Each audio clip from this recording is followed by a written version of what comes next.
someone to give about me. I'm looking, I'm searching. I'm looking, I'm searching. I'm looking for someone to give about you. I'm looking, I'm searching. I'm looking, I'm searching. I'm looking for someone to give about me. I'm looking, I'm searching. I'm looking, I'm searching. I'm looking for someone to give about you. It's from the love that's in me. I love the love. I am so grateful for the enemy, but yet they still attack me with the envy. They're trying to clog my drain, leave me empty. They say I'm honored every week. I say humbled and grateful, not to feel weak. Let the church speak. I'm on the wall, but they just can't get the... Okay. Woo! Grand Rising, what's happening? Listen, happy Saturday, everybody. All over the place, all over the world, especially in Chicago. You know what I'm saying? Nephew trying to say what's happening. What's up, nephew? We want to say a special shout out this morning to our sponsors at Chicago Community Activism Podcast, Diversity Trek, that's TRECC, the Hip Hop Heritage Museum, Real Noise, Africa Cares, and those who are rocking with us, wherever you are, just praying for us, thinking of us, sending guests our way, paying attention, watching, sending us community events. I want to say thank you. And to our previous guests that have been a part of this podcast, thank you. We are in Chicago. We're live here at the Bronzeville Podcast Studio. Brian Gorman, special shout out to you for your vision and your leadership and wanting to see this happen and seeing it through and inviting me to be the host. Thank you. Oftentimes, I don't think we say thank you enough. It's two words that mean so much, and we just need to say them a little more. So I'm going to be saying thank you a lot because I'm grateful. Thank you, thank you, thank you. This show came about, little history, because a lot of people do a lot of amazing work. And oftentimes, people tend to pontificate on the problem, on what's wrong with the community. So this is to eradicate that. This is to share with our esteemed guests what they do. And it was intentionally done on a Saturday morning early so that when we leave the studio, we can go and support our guests. We can support you and everything that you're doing. We can support our community. We can volunteer. We can donate. We can show up. So when you see us here, when you see me especially, I'm dressed down because I'm trying to leave the studio and get down and dirty. You hear me?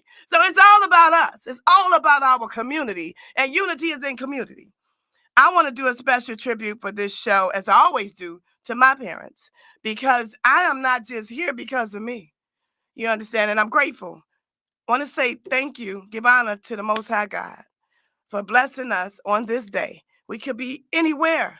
You understand? Somebody did not wake up this morning, but God, you saw fit for us to be here and to be doing your work. And I want to say thank you to the Most High God. My parents, I didn't just come out and become active in my community because I thought it was cute, or I thought it was good to do, or I thought it was kind.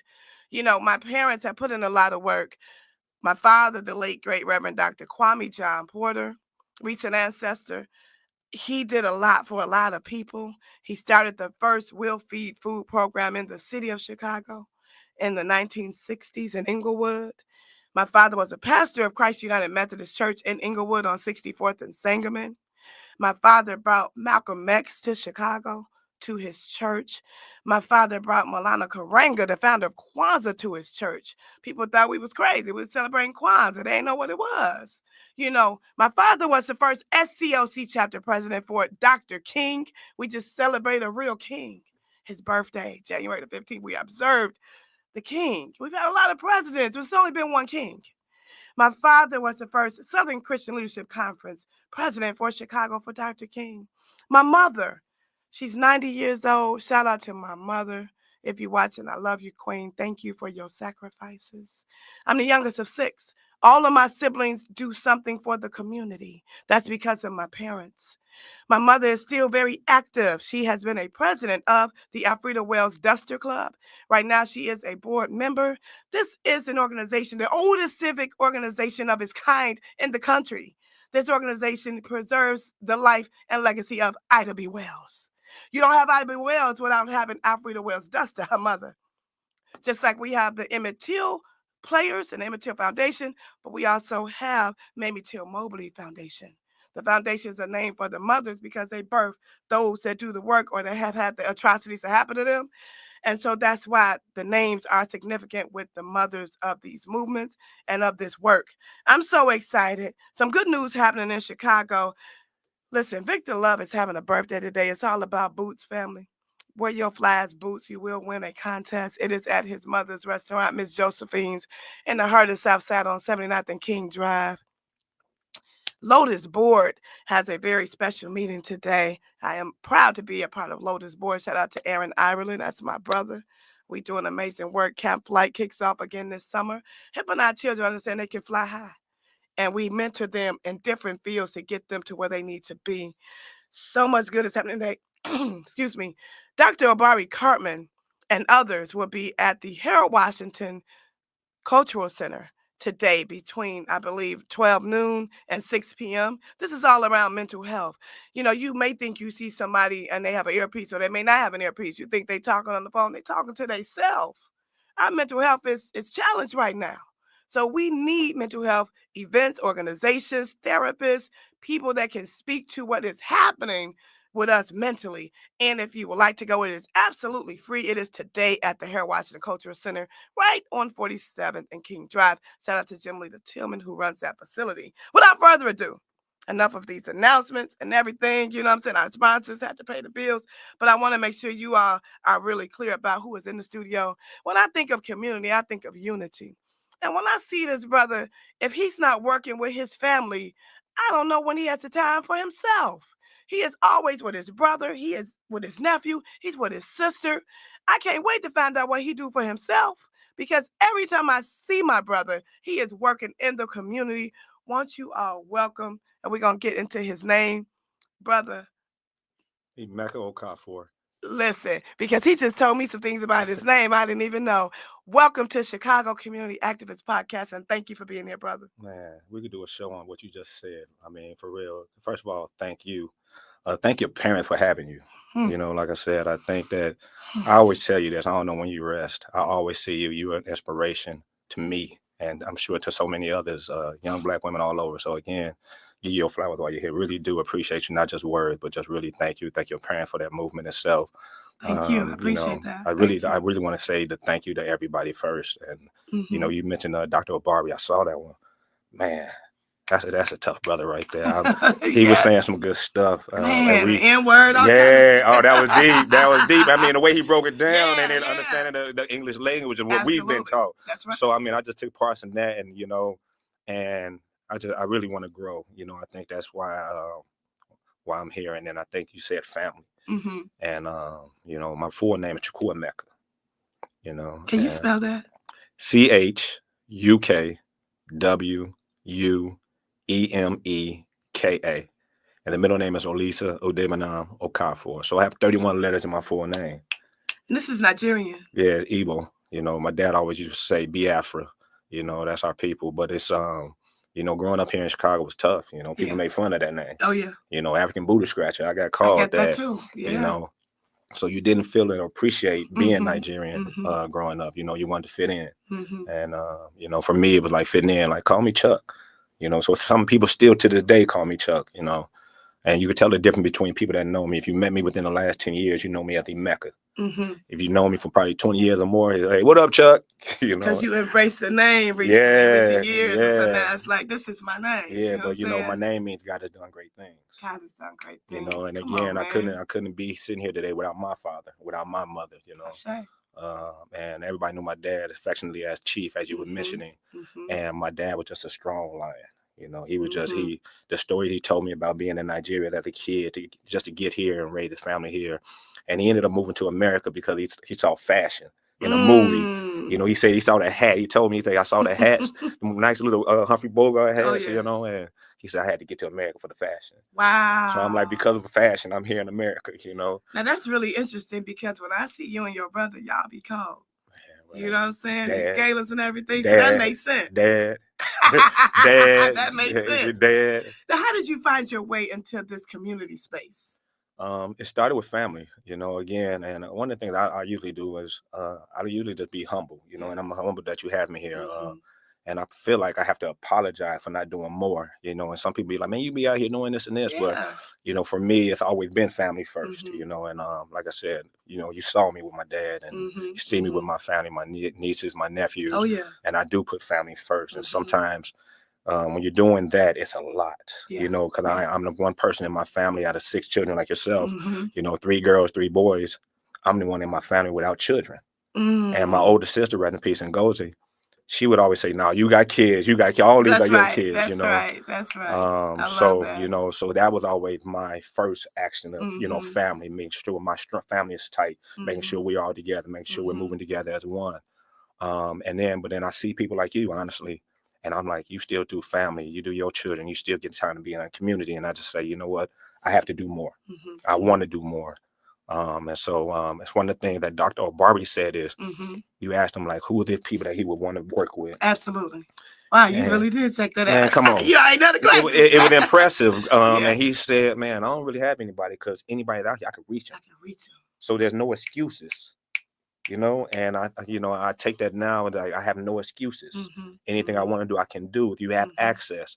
So, first of all, when I say I apologize for not getting out here and do more than I can. Because I know I can and I want to. And you mentioned also big up to my guy Brian Gorman. Oh, for sure. That's my guy from for sure. Man, look, he knows Chuck and Emeka.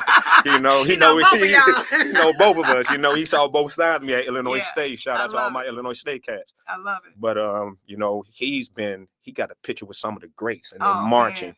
And I was telling him about that. I got his Black Agenda, Oh, for sure. Shout out to Brian Gorman. Again, the Black big shout out Agenda, to for sure. Definitely do that.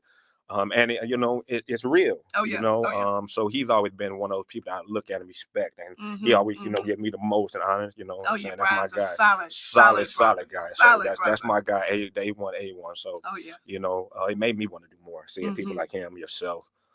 So that's how I got into this area, pretty much because of family. Now I was in the Hyde Park 4th of July parade.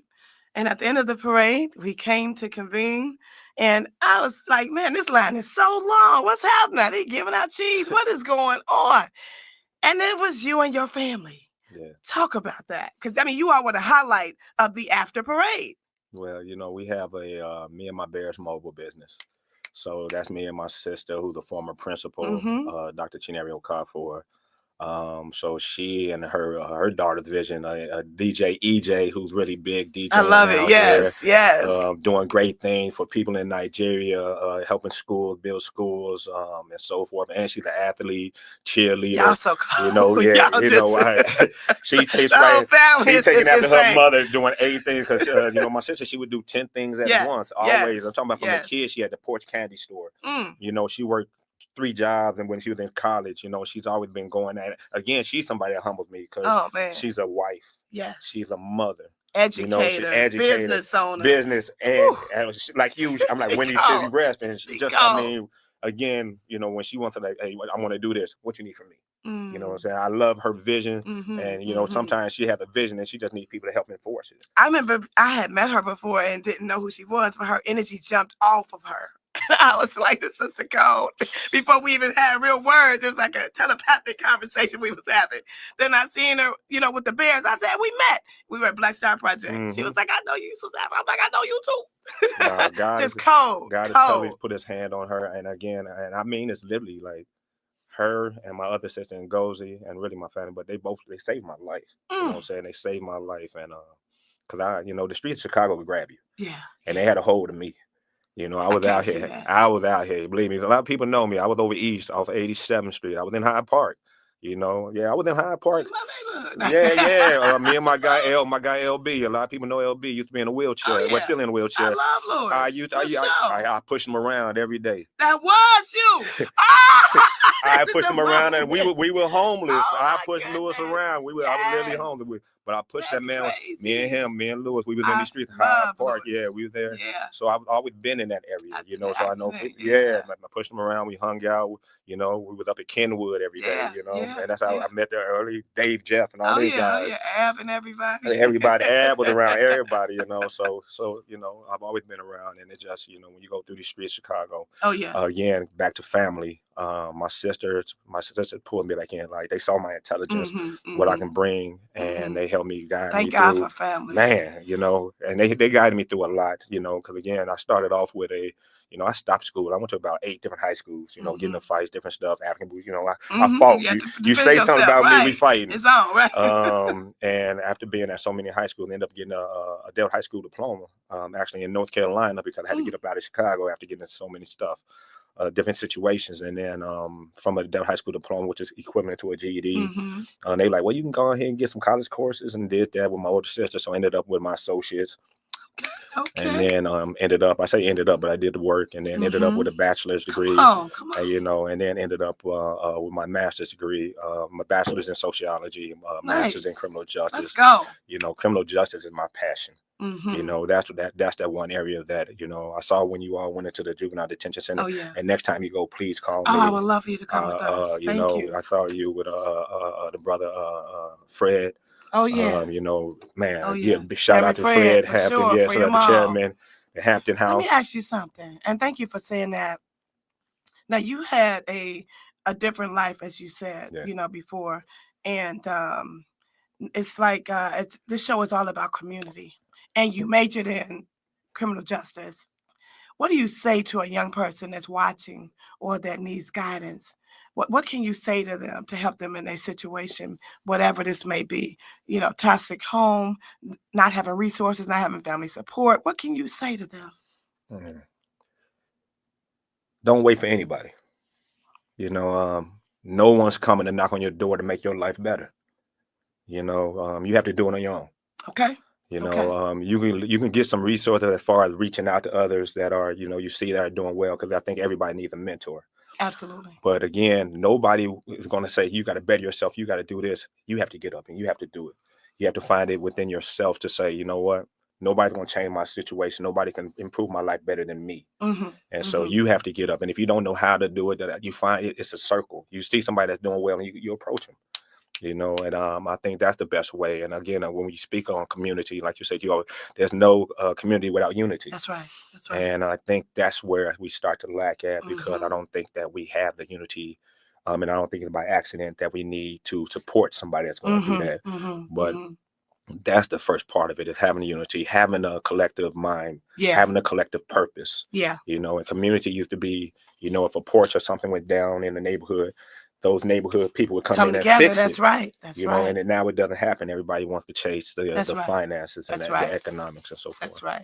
I love that. Now, you've already kind of went into the other questions in terms of who's inspired you. You talked about your family, and you were checking out Obari's interview. So now, about like the question asked about who would you like to work with in terms of collaborating. You know what? I got a friend. My friend is AV, who's actually here today. We always talk about stuff like this. Shout out AV. The brother, Dr. Yaki, because he's really touching on everything. Everything health. I think we got to start with health. Dr. Claude Anderson. I think he had a vision of where we're at right now, that if we were second then, by the time we got to 2015, we'll be fourth. That's right. And that's where we are, and we're seeing it. Economics. That's right. Exactly. And, I think that we have to really start and look at our economics. Because you cannot have anything without having an economic base. That's right. I think just those two, and again, to work with, I would have to say the Honorable Minister, Absolutely. I think the Honorable Minister, for our situation now, especially now, with the situation in the White House and so forth, I think that he's given us a blueprint, because the nation, they grow their own food. That's right. That's right. They educate their young. Secure. Security, everything that they have is what we need as a community. So we don't have to invent the wheel. That's right. It's made for us, and we just have to get a collective mindset to actually, we ain't saying you have to be Muslim, because there's Christians in that. That's circle. Right. That's right. But we have to have that collective mindset, and I think that's what we lack, is being for our people, is just having a collective mindset on what we need to do to grow. Absolutely. Listen, you said so much. I think I was so intrigued, and growing up in my church in Inglewood, there was a time, just like when Dr. King would come speak in Chicago, he was not well liked. And so my father was one of the brave ones that allowed him to come into the church. The same with Minister Farrakhan. And so for me, I joined the nation because I was so attracted to it, because they also used to meet in my church. And before they got Mas Mariam, they met in my church after our church services. And so, that was difficult for my father at the time, because we're talking about the 70s, and this is a Christian church. It was a very pro-Black, Afrocentric Christian church. However, a lot of the parishioners were like, "What, Dr. Porter, I went a little too far now." You know what I'm saying? We'll let you have Kwanzaa. What are you doing? You know what I'm saying? So, and so I'm grateful, though, because that gave me some early understandings of culture. And so, when I went away to college at Bennett in North Carolina, I associated with the mosque there. You know what I'm saying? And so I always have a true love for the Nation of Islam. The structure is what gets me. Yeah. The knowledge, the consciousness, the organization, the militancy. We need that. We need discipline, And when you were talking, I thought about that. That's easy to connect those dots. Yeah. You know what I mean? I love that, because I think that structure is exactly what we need, even for the previous question with our young people that are going astray. Yeah, I think that the structure is paramount. And that's one of the things, again, going back to my dad, he made sure we had structure. I look at the children of, all of my brothers and sisters, from my brother Chakurdi to his sons, and daughter. He'd always make sure they had structure. My sister, you all need structure. The nation has that structure that we as the people need. Yeah. Because when you go to community, one of the things that you would not notice, what you will notice, is that within our community, you have a lot of outsiders. And I'm a human first. So I love humanity, but within our community, it has to be ours. Something else you said, because even as adults, sometimes as adults, we may not be as close with our siblings. How do you all seem to maintain that? Because when you see one, you see the other a lot. You all work together. You are out together socially. How do you all maintain that relationship as adults? It's funny that you asked that, because we always expected family to always all be like that. And then because, when I was growing up, again, I had my issues. My brother had his issues with sisters. But if we ended up needing a place to stay, we know we could stay here. So we've stayed with my sister a bunch of times, to where my nephews and nieces thought, don't every family have an uncle that live with them and stuff like that? So, I think that by having a similar upbringing, by all of us being Nigerian, and people kind of making fun of our names, Chineri, Chukwudi, Antonia, Emmanuel, and Guzzi. We all felt that, okay, well, we're going to be one together. Can't nobody mess with this solid foundation. We're going to be ours. Love it. And so because of that, we've always been strong as a family, and that family unit has been everything and foremost, for us. And I think that has always been the glue for us, and I think that's what we need as community. And I think that if you notice anything that's going against us, it has been a war against the family. Absolutely. And that's the biggest breakdown is from the young ladies. And you always talk about the sexy red stuff. It's not just the lipstick, it's in the music, it's in the words. And I think like a lot of people say these children are influenced by these things, even though whether the family, but they're not in the family household 24 hours. They're not. So you have to pay attention to what's going on outside. But within the outside community, we have to protect it. We have to protect what goes in and what comes out, and that's including the schools. Yeah. So within the schools, people walk their kids to school and they drop them off, but they're not knowing what's being taught in those schools. Or what's happening in the building. Not being a part of who gets on that board. That's some important things. And I think these are the parts that we have to play a role in. And when you mention the church, those churches that really will build up schools. I think it's good to you have to have your faith base. But I think that also faith are restricted to what they can do and what they can touch. They can bring a politician out to come speak at the church, but which politician do they support? What do they do as far as making sure that we are policies? behind? Absolutely. Yeah, what do we do to make sure everybody's unified? Right. Where's all the churches coming together saying, hey, let's all get together and get all our people together to say, hey, we're going to be outside. We're going to do church outside today to make sure that we, guess what? We on these streets. That's right. And that's make the elderly feel comfortable. We used to have Bible study outside on the block. And growing up as children, like you said, you embarrassed. We're like, they ain't gonna see us. But as you mature, as you get that wisdom, that consciousness, you welcome that. Like how you welcomed your name. Like, no, I'm out here. I'm on the block in Inglewood where my church is, because this is what I do. You know what I mean? We trying to reach out to y'all too, because we are one big family. You know, at the end of the day. You know, I want you to talk about the business for those who may not know about it. How can they get information about the Bears, and what do the Bears replicate? What do they represent? Well, it's funny because we have it's Me and My Bears Mobile. We're on IG, Facebook. You can find us on our website. Again, Me and My Bears Mobile. It's me, my sister, my nephew, my niece. Again, it's a family business. But what we do is mostly we've been to CPS schools. We're vendors for there. You know, and we right now, my sister, she actually just finished a book. You know, and with the book, you know, I love it. Again, former principal, education. You know, the one thing about education is it does open doors. That's right. And you know, she's 30 plus years. Her husband former police officer. So you know, just mixed the two. But education opened doors, and so by using the Me and My Bears as an educational tool, we just did one Friday, and these kids' faces, the smiles, you know, and one of the things I would do, I'm just back on is there were a lot of you know, immigrant children that was up in there, and there is no difference in happiness from an immigrant child that gets a bear to a black child. And so of course, while we were doing that, I thought about everything that's going on now, and some people, parents, and they're trying to get into the schools. I was trying to get into school, and regardless of what you think about this, people's families are being disrupted. You know, and you know, I know we put ours first, but you know, as a human, I care about what happens to everybody. Oh, absolutely. But yeah, look us up. Me and My Bears. Yeah. Me and My Bears Mobile. You know, we definitely call us out. You know, we show up. We do birthday parties. A lot of cheerleading events. I always joke around, say, you know, we do weddings, we do divorces. You know, everybody likes a bear now. Everybody likes a bear. We did some stuff with Inglewood Barbie. Shout out to her. Shout out to Inglewood Barbie. She definitely, everything she does. So we actually done pulled up in Inglewood, where she's been at to support what they do.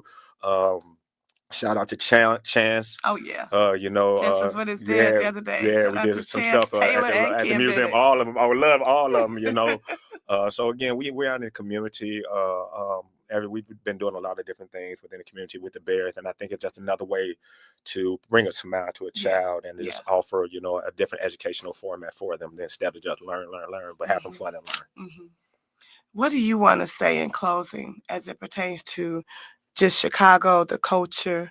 You know, we just recently came across this election. A lot of people have a real serious sense of empathy and fear. What can you say to that? Coalition, your circle. Again, you can't have community without unity. And I think that we're so divided on what we want and what we need to achieve. People's mindset is on, I gotta get the bag, I gotta get the bag, I get the bag. Let me say this. I think that women, particularly African American women, are the backbone to all of us. You know, and I think that lately you see a lot of men, black men and women, going back and forth. And there's that divide, and we need one another. Absolutely. And I think that we definitely need one another. And I think that should be understood. And I think that if we collectively can start there within the family and bringing a unity amongst family, then we can have a unity within the community. And then I think, again, we need to be looking at the economics.